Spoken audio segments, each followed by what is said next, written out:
नमस्कार दोस्तों, आपके अपने चैनल हमारे संस्कार में आपका बहुत बहुत स्वागत है। आज हम आपके लिए लेकर आए हैं सावन मास महात्म्य कथा अध्याय 23। लेकिन उससे पहले अगर आप हमारे चैनल पर नए हैं और अभी तक आपने चैनल को सब्सक्राइब नहीं किया है तो आप सभी से निवेदन है कि हमारे चैनल को सब्सक्राइब करें, वीडियो को लाइक करें, ज़्यादा से ज़्यादा शेयर करें ताकि इन कथाओं का लाभ दूसरे लोगों को भी मिल सके, उन्हें भी जानकारी प्राप्त हो सके। बेल आइकन को दबाना ना भूलें ताकि हमारी आगे आने वाली हर वीडियो की जानकारी नोटिफिकेशन के जरिए आपको मिल जाया करे। कमेंट्स बॉक्स में अपने प्यारे प्यारे कमेंट्स लिखने की भी कृपा किया कीजिए, हमें अच्छा लगेगा। ओम नमः शिवाय, हर हर महादेव, बम बम भोले। अब सुनते हैं सावन मास महात्म्य का आगे का वृतांत। आगे बताते हुए महादेव जी देवी पार्वती से कह रहे हैं कि हे पार्वती, इंद्रेश्वर से पश्चिम और अर्क स्थल से पूर्व समवर्तेश्वर लिंग है। पुष्करणी के जल में स्नान करके उनका दर्शन करने से मनुष्य 10 अश्वमेध यज्ञों का फल पा लेता है। उसके पूर्व भाग में पाप मोचन तीर्थ से नैऋत्य कोण में मेघेश्वर नाम से विख्यात शिवलिंग है, जो सब पातकों का नाश करने वाला है। अनावृष्टि का भय होने पर वहीं वारुणी शांति करानी चाहिए तथा वहाँ की पृथ्वी को जल में डुबोई, जहाँ प्रतिदिन मेघों द्वारा स्थापित मेघेश्वर लिंग का पूजन होता है, वहाँ अकाल का भय कभी नहीं होता। गात्रो उत्सर्ग तीर्थ से उत्तर बलभद्र जी के द्वारा स्थापित महापापहारी शिवलिंग है, जो मनुष्य तृतीया और रेवती नक्षत्र के योग में भक्ति भाव से चंदन पुष्प आदि उपचारों द्वारा बलभद्रेश्वर लिंग का पूजन करता है, वह योगेश्वर का पद पा लेता है। प्राचीन काल में राजा भरत ने पुण्यमयी प्रभासा क्षेत्र में आकर परम उत्तम 10 अश्वमेध यज्ञों का अनुष्ठान किया था। उसमें सोमपान करके सहस्त्र नेत्रों वाले देवराज इंद्र पूर्ण तृप्त हो गए थे। अन्न और पान से दीन जन तथा दक्षिणा से ब्राह्मण लोग तृप्त हुए थे। फिर सभी देवता प्रसन्न होकर राजा भरत से बोले कि महाभाव, तुम कोई मनोवांछित वर मांगो। राजा कहने लगे, जो मनुष्य यहाँ आकर भक्ति पूर्वक स्नान करें उसे 10 अश्वमेध यज्ञों का फल प्राप्त हो जाए। देवताओं ने कहा, राजन, भूतल पर यह स्थान दशा अश्वमेधित नाम से विख्यात होगा। महादेव जी कहते हैं, पार्वती, तब से सब पापों का नाश करने वाला वह तीर्थ पृथ्वी पर दशा अश्वमेधित के नाम से विख्यात हो गया। इंद्र वारुण स्थान से लेकर गोमुख तक और गोमुख से अश्वमेधिक तीर्थ तक विद्वानों ने शिव क्षेत्र बताया है। वहाँ मृत्यु को प्राप्त होने पर मनुष्य शिवलोक में आनंदित होता है। वहीं शतमेघ, सहस्त्रमेघ और कोटिमेघ नाम के क्रमशः 3 लिंग हैं। दक्षिण दिशा में शतमेघ लिंग है, जो 100 यज्ञों का फल देने वाला है। प्राचीन काल में वहीं कार्तिवीर्य ने शिवलिंग की स्थापना करके 100 यज्ञों का अनुष्ठान किया था। मध्य में जो कोटिमेघ लिंग है, वहाँ साक्षात ब्रह्मा जी ने महालिंग की स्थापना करके 1 करोड़ यज्ञ किए थे। उसके उत्तर भाग में सहस्त्र मेघलिंग है, जिसकी स्थापना करके देवराज इंद्र ने सहस्त्र यज्ञों का अनुष्ठान किया था। जो पंचामृत, रस, जल, गंध और पुष्प आदि द्वारा विधि से उस लिंगत्रय की पूजा करता है, वह उन तीनों शिवलिंग के नाम वाले यज्ञों का फल पा लेता है। वहीं दुर्वासादित्य का स्थान भी है, जहाँ दुर्वासा मुनि ने 1000 वर्षों तक तप किया और निराहार रहकर सूर्य नारायण की आराधना की थी। तब भगवान सूर्य ने उन्हें प्रत्यक्ष दर्शन देकर कहा कि सुव्रत वर मांगो। दुर्वासा जी बोले, भगवान, यहाँ मेरे द्वारा आपकी जो सुंदर प्रतिमा स्थापित की गई है, उसमें आप तब तक निवास करें जब तक यह पृथ्वी स्थिर है। आपकी पुत्री यमुना जी भी यहीं रहें और आपके महाबली पुत्र धर्मराज जी भी यहाँ निवास करें। तब सूर्यदेव ने कहा, महामुने, तुमने जो कुछ मांगा है वह तो होगा ही, उसके सिवाय गंगा आदि कोटि तीर्थों का भी यहाँ निवास हो जाएगा। देवताओं सहित मैं सदा यहीं स्थित रहूँगा। दुर्वासादित्य का दर्शन करने से यहाँ सब प्राणी कोटि यज्ञों का फल पाएंगे। ऐसा कहकर भगवान सूर्य ने अपनी कन्या और पुत्र का स्मरण किया। यमुना जी पाताल फोड़कर वहाँ प्रकट हो गई और काल दंडधारी यमराज जी भी भगवान सूर्य के निकट उपस्थित हुए। सूर्य देव बोले, धर्म, तुम और यमुना कोटि तीर्थों के साथ यहाँ निवास करो। तुम यहीं रहकर पापी प्राणियों की भी यत्नपूर्वक रक्षा करनी चाहिए। ऐसा कहकर सूर्य नारायण अंतर्ध्यान हो गए। दुर्वासा जी ने जब अपने आश्रम की ओर देखा तो पाया वहाँ पाताल से यमुना जी प्रकट हो गई थी और उस अक्षेत्र में साक्षात यमराज जी भी स्वरूप धारण करके दिखाई दिए। आदित्य से दक्षिण और दुदुम्भी से पूर्व भाग में यमुना कुंड है। दुदुम्भी वहाँ के अक्षेत्रपाल हैं जिनका शब्द दुदुम्भी ध्वनि के समान होता है। बैसाख मास में उस कुंड में स्नान करके मनुष्य भक्ति भाव से दुर्वासादित्य की पूजा करें, जो उस महाकुंड में स्नान करके पितरों का तर्पण करता है। उसके पितृ 10 वर्ष तक तृप्त रहते हैं। वहाँ पिंडदान देने से पितरों की 108 पीढ़ियाँ पुष्ट होती हैं। साथ ही नरक में गिरे हुए पितरों का भी तत्काल उद्धार हो जाता है। माघ मास के शुक्ल पक्ष में सप्तमी तिथि को जो मनुष्य अपने मन को संयम में रखते हुए दुर्वासादित्य की पूजा करता है वह ब्रह्म हत्या तक से भी छूट जाता है। जो वहाँ दुर्वासादित्य के समीप सहस्त्र नामों का पाठ करता है वह सब पापों से मुक्त हो जाता है। दुर्वासादित्य का दर्शन सब बालकों पर लगे हुए ग्रहों और राक्षसों का निवारण तथा महान पाप पुंजों का नाश करने वाला है। जो वहाँ क्षेत्रपाल दुदुम्भी का पूजन करता है वह पशु, संपत्ति, पुत्र, बुद्धि तथा लक्ष्मी से संपन्न हो जाता है। सूर्यदेव का वह अक्षेत्र 1 कोस तक फैला हुआ है।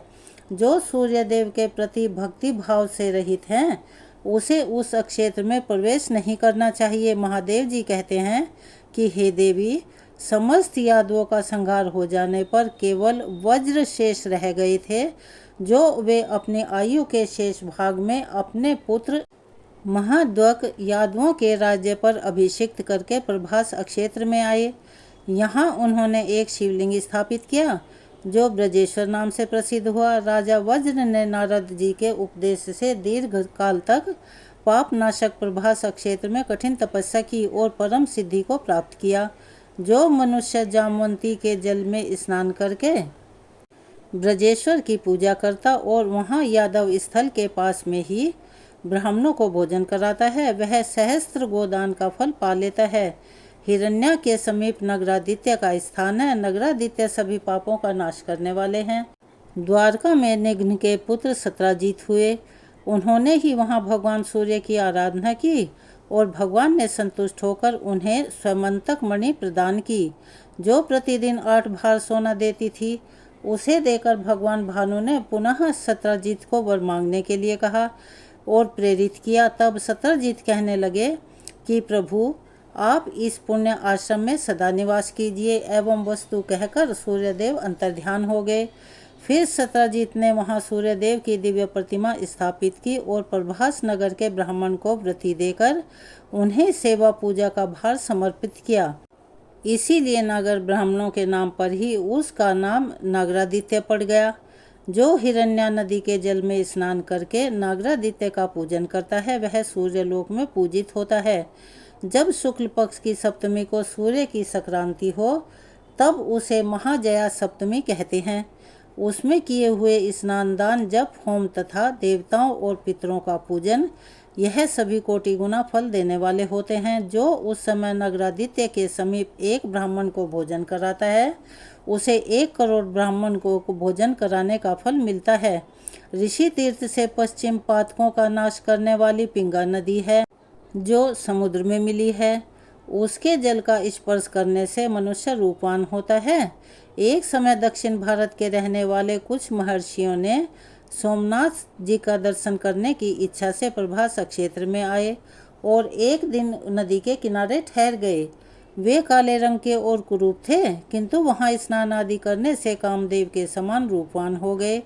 तब उन सब ने आश्चर्यचकित होकर कहा, इसमें स्नान करके हम सब लोग पिंगल अर्थात गौरवर्ण को प्राप्त हुए हैं, इसीलिए आज से इसका नाम पिंगा होगा। जो लोग भक्ति पूर्वक इसमें स्नान करेंगे उनके वंश में कोई कुरूप नहीं होगा। पिंगा के दर्शन से मनुष्य को पितृ में यज्ञ का फल प्राप्त होगा। यहाँ स्नान करने से दूना और तर्पण से चौगुना पुण्य होगा। जो यहाँ श्राद्ध करेगा उसे असंख्य फल की प्राप्ति होगी। पूर्व समय में उद्दालक नाम के एक महातपस्वी महर्षि प्रभास क्षेत्र में रहते थे। उन्होंने सरस्वती पिंगा संगम के समीप की भूमि पर बड़ी भारी तपस्या की। उनकी भक्ति के प्रभाव से उनके आगे ही एक शिवलिंग प्रकट हो गया और तभी एक आकाशवाणी हुई कि महाबाहो उद्दालक, मेरी बात सुनो। आज से इस शिवलिंग में मेरा नित्य निवास होगा। यह संगम पर प्रकट हुआ है, इसीलिए इसका नाम संगमेश्वर होगा। इस लोक प्रसिद्ध संगम में स्नान करके जो मनुष्य संगमेश्वर का दर्शन करेगा वह उत्तम गति को प्राप्त होगा। इस आकाशवाणी को सुनकर महर्षि उद्दालक दिन रात आलस्य छोड़कर संगमेश्वर की आराधना करने लगे।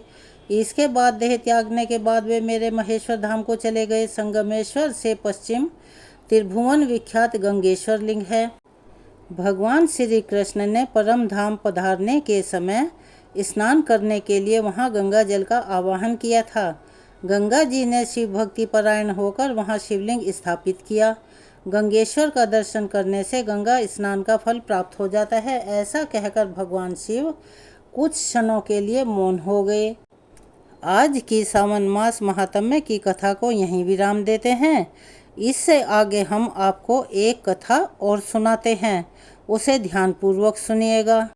भगवान भोलेनाथ की भक्ति से जुड़ी यह कथा आज जो आप सुनेंगे यह सभी प्रकार के दुख और दरिद्रता का नाश करने वाली है। भोलेनाथ की एक पौराणिक कथा पुराण में वर्णित है। शिव पुराण में कहा गया है कि जो भी भक्त इस कथा को शांत मन और श्रद्धा पूर्वक सुनता है, भक्ति भाव से सुनता है, उसकी जन्मों जन्मांतर के दुख दारिद्र्य समाप्त हो जाते हैं। दरिद्र धनवान हो जाता है, रोगी रोग से मुक्त हो जाते हैं, जिनके संतान नहीं है उनको संतान का सुख मिल जाता है, दुर्भाग्य वाले लोगों का भाग्य भी सौभाग्य में बदल जाता है और भाग्य के द्वार खुल जाते हैं। शिवलिंग पर जल चढ़ाने से किस फल की प्राप्ति होती है, आज आप इसी विषय में एक कथा सुनने वाले हैं। अगर आपने आज इस कथा को सच्चे मन से और श्रद्धा से पूरा सुना तो भगवान भोलेनाथ के प्रति आपकी भक्ति प्रगाढ़ हो जाएगी। इसीलिए इस कथा को पूरे मन से सुनना और कथा को पूरा सुनने से अवश्य ही लाभ भी मिलता है, लेकिन कथा को बीच में अधूरा छोड़ने से भगवान का तो अपमान होता ही है और आपको भी कथा के सार का पता नहीं चल पाता। जब भी आपके पास समय हो आप थोड़ा थोड़ा करके सुनिए, लेकिन कथा को पूरा सुनिएगा। शिव पुराण के अनुसार किसी गांव में एक गरीब ब्राह्मण रहता था। अपनी पत्नी और अपने पुत्र के साथ रहता था। उसके पुत्र का नाम सोमदत्त था। वह गरीब बूढ़ा ब्राह्मण हर दिन नियम से भगवान शिव को जल अर्पित किया करता था, लेकिन उसकी पत्नी को यह सब अच्छा नहीं लगता था। दरअसल ब्राह्मणी के अब भगवान से विमुख होने का एक कारण और भी था। पहले तो वह भी भगवान की भक्ति किया करती थी, सभी व्रत उपवास रखती थी, लेकिन इतना सब कुछ करने के बाद भी उसकी ना तो गरीबी दूर हो पा रही थी। जब ब्राह्मण जवान था तो कहीं से कथा सुनाकर पूजा पाठ करके कुछ दक्षिणा लेकर आता, उसी से उनका गुजारा होता था। इतना सब होने के बाद भी ब्राह्मणी इस आस में पूजा पाठ करती रही कि कभी ना कभी तो उनकी गरीबी दूर होगी, किंतु जैसे जैसे समय बीतता जा रहा था उसकी पूजा का, उसके किए गए उपवास का कोई भी फल नहीं मिल रहा था। तो अंत में वह निराश हो गई। अब उसने अपनी भक्ति करनी छोड़ दी। अब तो वह ब्राह्मण भी बूढ़ा हो गया था। उसमें इतनी सामर्थ्य नहीं बची थी कि वह गांव-गांव घूमकर कथा करवाए। अब वह बीमार भी रहने लगा था। घर में इकलौता वही कमाने वाला था। घर में कमाने वाला उसके सिवाय और कोई दूसरा नहीं था। ब्राह्मण का बेटा सोमदत्त गुरुकुल में रहकर पढ़ाई कर रहा था। अब तो ब्राह्मण के घर में खाने के भी लाले पड़ने लगे। ब्राह्मणी ने अपने मन में सोचा कि मैंने और मेरे पति ने भगवान की भक्ति में कोई कसर नहीं रखी, यहाँ तक कि नियम से पूजा पाठ के सभी उपवास व्रत रखे, इतने पर भी भगवान हम पर कभी प्रसन्न नहीं हुए। उन्होंने हमारी गरीबी को दूर नहीं किया, इसीलिए अब मैं पूजा पाठ नहीं करने वाली। अब वह ब्राह्मण देवता को भी पूजा पाठ करने से रोकने लगी और कहने लगी कि भोलेनाथ अन्य देवी देवताओं की पूजा करते करते जवानी से बुढ़ापा आ गया, लेकिन भगवान ने हमारी गरीबी दूर नहीं की, उल्टा अब तो खाने के भी हम मोहताज हो गए हैं। अरे मेरी ही मति मारी गई थी जो मैंने रात दिन उपवास व्रत किए, जब तब मैं अपने शरीर को सुखा दिया। अब क्या देंगे तुम्हारे शिव जी जो तुम अब भी शिवलिंग पर जल चढ़ाते हो। तभी ब्राह्मणी की इस प्रकार की बातों को सुनकर वह ब्राह्मण फिर भी कुछ नहीं कहता था। उसे तो अपने आराध्य देव भोलेनाथ पर पूरा विश्वास था। अब ब्राह्मण का बेटा भी अपनी शिक्षा पूरी करके गुरुकुल से वापस अपने घर आ गया। अब तक वह थोड़ा बड़ा हो चुका था। वह अपने माता पिता की सेवा करने लगा। एक दिन की बात है, शिव मंदिर में बैठकर सोमदत्त अपने पिता के साथ पूजा पाठ कर रहा था। वहीं पर शिव भक्तों को कथा सुनाने लगा। सोमदत्त कहने लगा कि जो भी भक्त भगवान शिव की कथा को सुनते हैं, उनके मन में जो भी कामना होती है, भोलेनाथ उनकी वह कामना पूरी करते हैं। सोमदत्त की यह बातें मंदिर में पूजा करने आए उसी राज्य के एक राजा ने सुन ली। उसे सोमदत्त की यह बात बहुत ही पसंद आई और उसने सोमदत्त को अपने यहाँ राजकुमारी को कथा सुनाने के लिए नौकरी पर रख लिया। अब तो सोमदत्त हर दिन राजकुमारी को कथा सुनाने जाया करता था। वहाँ से दक्षिणा में जो भी मिलता उससे ही वह अपने परिवार का पालन पोषण करने लगा। अब धीरे धीरे उनके घर में धन आने लगा, लेकिन अब भी ब्राह्मणी खुश नहीं रहती थी। ब्राह्मणी ने कहा कि मुझे अपने बालक के भविष्य की चिंता है। हमारा तो जीवन जैसे तैसे कट ही रहा है और कट भी जाएगा, लेकिन मेरे बेटे का जीवन अभी बाकी है। हमारे पास इतना धन नहीं है कि उसके काम आ सके। हमारे मरने के बाद उसका क्या होगा। हमारी भक्ति पूजा पाठ का फल लगता है अब तो कभी नहीं मिलने वाला। क्या भोलेनाथ को मेरा दुख दिखाई नहीं देता। मेरा पुत्र राजा के घर से जो कुछ भी लेकर आता है, माना कि उससे हमारे पूरे परिवार की गुजर बसर हो जाती है, लेकिन पेट भी भर जाता है, किंतु और भी तो आवश्यकताएं हैं, वो भला कैसे पूरी होंगी। भगवान ने क्या अपनी आंखें हमारी तरफ से बंद कर रखी हैं, उन्हें कुछ दिखाई नहीं देता। क्या मेरे पुत्र को हमारी ही तरह गरीबी में रहकर जीवन बिताना होगा। ब्राह्मण और ब्राह्मणी की यह करुण पुकार जब कैलाश पर्वत पर विराजमान माता पार्वती ने सुनी तो उन्होंने भोलेनाथ से कहा, हे देवों के देव महादेव, आप तो अंतर्यामी हैं, आप इन दोनों की परीक्षा क्यों ले रहे हैं। प्रभु, यह ब्राह्मण तो आपका अनन्य भक्त है और अब उसके दुखों का नाश कीजिए। प्रभु, नहीं तो यह ब्राह्मणी कहीं आपकी पूजा करना बंद ना कर दे और कहीं उसके मन में आपके प्रति श्रद्धा और विश्वास ही खत्म ना हो जाए, तब तो फिर कोई भी आपकी पूजा नहीं किया करेगा। माता पार्वती की इस प्रकार की बातों को सुनकर भोलेनाथ ने कहा, देवी आप बिल्कुल भी चिंता ना करें, मैंने तो उनके भाग्योदय का बीज पहले ही बो दिया था। अब हम दोनों के साथ में लक्ष्मी जी और विष्णु जी को लेकर इस ब्राह्मण के घर जाने का समय आ गया है। मेरी कृपा के साथ ही वह ब्राह्मण दंपति भगवान विष्णु और माता लक्ष्मी जी की भी कृपा पात्र हैं। उन दोनों पति पत्नी ने हम दोनों की पूजा एक साथ की है। हे देवी, अब पृथ्वी लोक पर जाकर हमें शिवलीला करनी है। ऐसा कहकर भगवान शिव तुरंत ही माता पार्वती जी के साथ नंदी पर सवार होकर बैकुंठ लोक में गए, जहाँ पर दयानिधि भगवान विष्णु शेषनाग की सैया पर विराजमान थे और माता लक्ष्मी उनके चरण दबा रही थी। तब भगवान शिव ने श्री विष्णु जी से पृथ्वीलोक पर चलने के लिए कहा। भगवान विष्णु कहने लगे, हे देवी, आप भी हमारे साथ चलिए, हमारे भक्त का बुलावा आ गया है। अब क्या था, चारों देवी देवता साधु और साध्वी का वेश धारण करके पृथ्वी पर उन ब्राह्मण के घर पहुंच गए और द्वार पर पहुंचकर अलख जगाने लगे और कहने लगे, अलख निरंजन, अलख निरंजन। यही आवाज़ सुनकर घर में से वह बूढ़ा ब्राह्मण निकला और उसने देखा कि उसके द्वार पर साधु साध्वी खड़े हैं, तो उसने उन सबको प्रणाम किया। तब भगवान शिव और भगवान विष्णु कहने लगे, हे ब्राह्मण देवता, आज रात में हम आपके घर में विश्राम करना चाहते हैं। तब ब्राह्मण पुत्र सोमदत्त ने अतिथि देवो भव ऐसा विचार करके कहा, महाराज, मेरे घर में दक्षिणा में मिले दाल भात आदि से ही हम तीनों के भोजन की पूर्ति होती है, उसी से हमारा पेट भरता है, इसीलिए मैं एक समय के भोजन की ही व्यवस्था कर सकता हूँ। साधु ने उस ब्राह्मण को एक बर्तन देकर कहा कि आज यह दाल भात इस बर्तन में बनाओ तो हम सबका दोनों समय का भोजन बन जाएगा। इस प्रकार उस बर्तन में बने भोजन से दोनों समय के भोजन की पूर्ति हो गई। इतना भोजन बना कि दोनों समय का भोजन सबने पेट भरकर खाया। अगले दिन प्रातःकाल सोमदत्त जाने लगा तो साधु रूपी भगवान शिव ने पूछा, पुत्र तुम कहाँ जा रहे हो। सोमदत्त कहने लगा, हे साधु महाराज, मैं राजकुमारी को कथा सुनाने जा रहा हूँ, यह मेरा नित्य का नियम है। तब साधु ने कहा, तुम कथा सुनाने के बाद राजकुमारी से पूछना कि तुम किस इच्छा की पूर्ति के लिए कथा सुनती हो।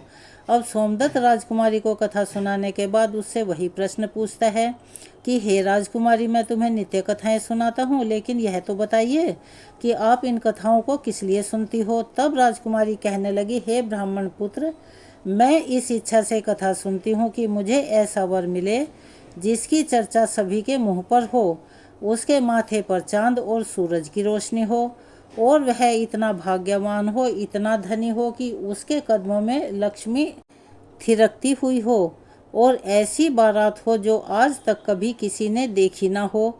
अब वापस आकर सोमदत्त ने राजकुमारी द्वारा कही हुई सारी बातें उन साधुओं को बताई। अब देखिए, अगले दिन प्रातःकाल जब सोमदत्त कथा सुनाने के लिए जाने लगा तो उन साधुओं ने कहा, पुत्र, आज राजकुमारी से फिर वही प्रश्न करना, वह फिर से तुम्हें कल वाली बातें बताए तो तुम उस समय तुरंत ये कह देना कि जैसा पति तुम्हें चाहिए वैसा तो केवल मैं ही हूँ, और ऐसा कहकर तुरंत वहाँ से चले आना।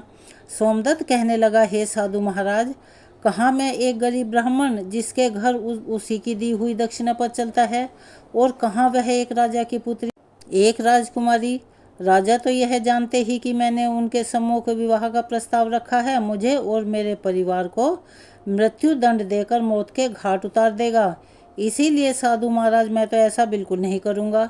साधु ने कहा, ठीक है, हम तुम्हें तुम्हारे परिवार सहित अभी श्राप से भस्म किए देते हैं। सोमदत्त तो पहले ही उनके चमत्कार से डरा हुआ था। उसने सोचा कि राजा तो मुझे बाद में मृत्युदंड देगा, यह साधु महाराज तो मुझे अभी से अपने शाप से भस्म कर देंगे। इसीलिए साधुओं को आश्वासन देकर और उनकी बात मानकर कथा सुनाने के लिए वह चला गया। कथा सुनाने के बाद सोमदत्त ने राजकुमारी से कहा, हे राजकुमारी, कल आपने जो बताया था उसके अनुसार जैसा वर तुम्हें चाहिए वैसा वर तो अकेला मैं ही हूँ। ऐसा कहकर वह तुरंत वहाँ से भाग आया। राजा की पुत्री को सुनकर एकदम से आघात पहुंचा, वह हैरान रह गई। फिर उसने दासी के द्वारा अपने पिताजी को बुलाकर सारी बातें बताई। राजा ने सुना तो राजकुमारी को आश्वासन दिया कि उस उदंड ब्राह्मण को उसकी सजा अवश्य ही मिलेगी। राजा ने तुरंत अपने मंत्रियों से विचार विमर्श किया। फिर एक मंत्री ने कहा कि महाराज, उसने अपराध तो फांसी दिया जाने वाला ही किया है, किंतु वह तो एक ब्राह्मण है, उसे फांसी देने पर आपको ब्रह्म हत्या का पाप लगेगा। कुछ ऐसा किया जाए कि वह दंडित भी हो जाए और आपको ब्रह्म हत्या का पाप भी न लगे। तब काफ़ी देर विचार विमर्श करने के बाद तय किया गया कि विवाह का निमंत्रण पत्र कुछ शर्तों के साथ भिजवाया जाए। राजा ने शर्तों वाला निमंत्रण पत्र लिखवाकर अपने नौकर के हाथ से सोमदत्त के पिता के पास भिजवा दिया। उधर सोमदत्त ने घर पहुंचकर साधुओं को बताया कि हे साधु महाराज, जब मैंने आपकी बताई हुई बातें राजकुमारी से कही तब तो वह सुनते ही क्रोधित हो गई। अब जल्दी ही फांसी का संदेश भी यहाँ पहुँचने वाला होगा। लेकिन कुछ देर बाद ही राजा का नौकर निमंत्रण पत्र लेकर वहीं पहुँच गया। तब साधुओं ने नौकर को सम्मान सहित बिठाकर सोमदत्त को निमंत्रण पत्र पढ़कर सुनाने के लिए कहा। पत्र में इस प्रकार लिखा था कि हे ब्राह्मण पुत्र, हमें तुम्हारे विवाह का प्रस्ताव मंजूर है, किंतु कुछ हमारी शर्तें हैं। हमारे द्वारा सभी शर्तें पूरी करने पर हम अपनी कन्या का विवाह तुम्हारे साथ कर देंगे, और अगर तुमने शर्तें पूरी ना की और तुमसे शर्तें पूरी ना हुई तो तुम्हें परिवार सहित फांसी की सजा दी जाएगी। शर्त इस प्रकार है, पहली शर्त के अनुसार बारातियों के ठहराने वाले सभी बारात घर और बनाए गए सभी तंबू बारातियों से भरे होने चाहिए, कोई भी तंबू खाली नहीं रहना चाहिए। दूसरी शर्त, बारातियों के आतिथ्य सत्कार में बनाई गई सभी खाद्य सामग्री, सभी प्रकार के पकवान उपयोग में आ जाने चाहिए, कुछ भी बचना नहीं चाहिए। तीसरी शर्त, ऐसी अद्भुत बारात आनी चाहिए जिसकी प्रशंसा हर व्यक्ति की जबान पर हो। बारात आने पर अगर कोई भी शर्त अधूरी रहेगी तो बारात में आने वाले सभी बारातियों को भी फांसी की सजा दे दी जाएगी। पत्र पढ़ते ही सोमदत्त तो डर के मारे कांपने लगा। उसे इस प्रकार डरा हुआ देखकर साधु ने कहा, पुत्र तुम डरो मत, नौकर को भोजन करवाकर पत्र का उत्तर देकर विदा कर दो और पत्र में लिख दो कि हे महाराज, आप विवाह की तैयारियां कीजिए, हम इस दिन बारात लेकर आ रहे हैं। नौकर को भोजन में दाल भात परोसा गया। नौकर की थाली में चमत्कार से 36 प्रकार का भोजन बन गया। विदाई में साधुओं ने, जो कि साधु के वेश में स्वयं भोलेनाथ और श्री हरि विष्णु थे, उस नौकर को मुट्ठी भर धूनी की राख पत्र देकर विदा कर दिया। बाहर आकर नौकर ने मुट्ठी खोलकर देखा तो वह हैरान रह गया। वह तो राख नहीं बल्कि हीरे मोती हैं। बहुत खुश हुआ वह। उसने जाकर राजा को वह पत्र दे दिया। राजा ने पत्र पढ़ा जिसमें उसकी सारी शर्तें स्वीकार की गई थी। अब तो राजा हैरान रह गया। सोचने लगा कि वह गरीब ब्राह्मण किसके विश्वास पर ऐसा कर रहा है। क्या कोई दुश्मन राजा उसका साथ दे रहा है? क्योंकि वह तो बहुत गरीब है। हमारी इस तरह की शर्तें तो वह कभी भी पूरी नहीं कर पाएगा। यही सोचकर राजा ने शहर के सारे बारात घर सजवा दिए और बहुत सारे तंबू लगवा दिए। राजा को विश्वास था कि अधिक आदमी न आने के कारण वह शर्त हार जाएगा। उधर सोमदत्त अपनी बारात में चलने के लिए जिसे भी कहता वही उसे यह कहकर मना कर देता कि तुम्हारा तो अंत समय आ गया है और हम बारात में तुम्हारे साथ मरने के लिए भला क्यों जाएं। ऐसी बात सुनकर वह बहुत परेशान हो गया। विवाह वाले दिन सोमदत्त को परेशान देखकर साधुओं ने कहा, पुत्र, आज तुम्हारा विवाह है और तुम दुखी लग रहे हो। तैयार होकर चलो हमारे साथ। तुम किसी भी बात की चिंता मत करो, हम तुम्हारे साथ हैं। अब तो सोमदत्त ने सोचा कि जो भाग्य में लिख दिया गया है वो तो होकर ही रहेगा। ऐसा सोचकर वह तैयार हुआ और साधुओं के साथ चल पड़ा। इधर भगवान शिव ने भी इस बारात में चलने के लिए सभी देवताओं को मनुष्य रूप में आमंत्रित कर लिया। भूत प्रेत पिशाच और अनेक गणों को भी विवाह में सम्मिलित कर लिया, जिसके कारण सभी बारात घर और लगाए गए तंबू देखते ही देखते खचाखच भर गए। इसके बाद भी कुछ बाराती बिना तंबू के रह गए। अब राजा के पास सूचना भिजवाई गई कि बारातियों के ठहरने का और प्रबंध कराया जाए। राजा ने सुना तो सुनकर हैरान रह गया। अब उसने सोचा कि कहाँ से इतने बाराती आ गए हैं, चलकर देखना चाहिए कि वास्तव में बात क्या है। फिर क्या था, राजा तुरंत वहां पहुंचा। राजा को आया देखकर भगवान शिव ने शुक्र और शनि जी को बच्चे के रूप में बनाकर भूख के कारण रुला दिया। राजा ने दो छोटे बालकों को रोते हुए देखा तो पूछा कि यह बालक क्यों रो रहे हैं। साधु बने शिव ने कहा कि महाराज, इन्हें बहुत जोर से भूख लगी है। अब राजा ने उन बच्चों को भोजन कराने के लिए भेज दिया। कुछ समय के बाद राजा के कर्मचारी ने आकर बताया कि महाराज, वे दोनों बालक तो सारा का सारा भोजन खा गए, फिर भी उनकी भूख नहीं शांत हो रही है और भूख से चिल्ला रहे हैं और रो रहे हैं। यह बात सुनते ही राजा तो बड़ा हैरान हुआ। अब उसने अपना घमंड त्याग कर उन साधुओं के सामने नतमस्तक होकर कहा, हे साधु महाराज, अब तो मेरी लाज आपके ही हाथ में है। साधुओं ने कहा, महाराज, कोई बात नहीं, सब कुछ ठीक हो जाएगा। तुम घर जाकर बारात की अगवानी की तैयारी करो। तुम बारात के स्वागत की तैयारी धूमधाम से करो। राजा ने शहर को बहुत ही सुंदर तरीके से सजवाया था। जगह जगह झालरों से पूरा शहर एक दुल्हन की तरह जगमग कर रहा था। सोमदत्त भी विवाह की पोशाक में एक राजकुमार की तरह बहुत सुंदर दिख रहा था। शाम के समय उसने एक सुंदर दिव्य रथ में बिठाया गया। रथ के आगे नगाड़े और ढोल वाले झूम रहे थे, नाच रहे थे। दूल्हे के मस्तक पर चेहरे को चांद और सूरज से सजाया गया था। बाराती हाथों में मुद्राएं लेकर एक दूसरे पर निछावर करके इधर उधर उड़ा रहे थे। बारात के इस अद्भुत दृश्य को देखकर सभी लोग आपस में कहने लगे, इस ब्राह्मण के भाग्य को तो देखो, इसके मस्तक के चेहरे में चांद सूरज और फिर चारों तरफ से इस प्रकार धन लक्ष्मी को उड़ा रहा है, मानो किसी बड़े राजा की बारात निकल रही हो। ऐसी बारात तो हमने अपने जीवन में कभी नहीं देखी और ना ही कभी आगे देखने की उम्मीद है।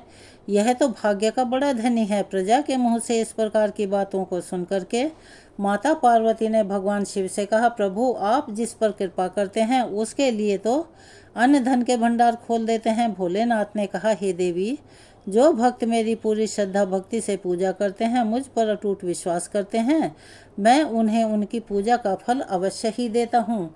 उन्हें दुख तभी तक झेलना पड़ता है जब तक कि उनके पाप कर्म समाप्त नहीं हो जाते।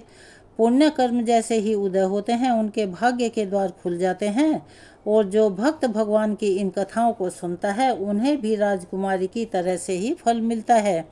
राजकुमारी ने प्रतिदिन भगवान की कथाएं सुनी। उसके मन में जो भी कामना थी उसे वह कामना पूर्ण रूप से मिल गई। उसकी वह हर इच्छा पूर्ण हो गई। यह तो भोलेनाथ, माता पार्वती और भगवान विष्णु तथा माता लक्ष्मी जी की महिमा थी, जिसके कारण वह ब्राह्मण धनी हो गया। उसका घर महल की तरह सुंदर हो गया।